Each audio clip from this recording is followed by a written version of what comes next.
MMDA nagbabalada po sa publiko kaugnay ng bagong text scam. Aba, nagbabalik po sa detalye si Archie Amado. Archie!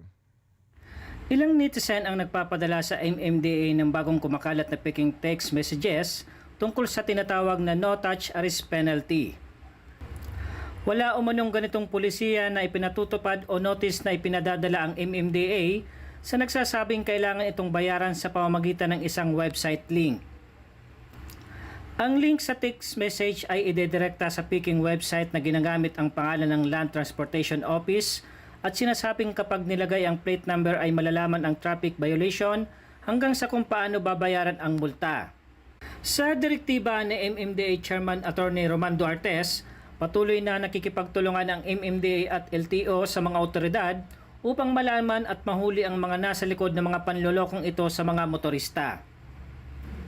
Babala ng MMDA huwag pindutin ang link na may kahinahinalang text message upang makaiwas sa pagbibigay ng personal at sensitibong impormasyon. Kung makatatanggap niya ng kahinahinalang mensahe o post sa social media, maaaring tumawag sa MMDA Hotline 136 o magpadala ng mensahe sa MMDA official accounts. Archie Amado para sa 100% balita.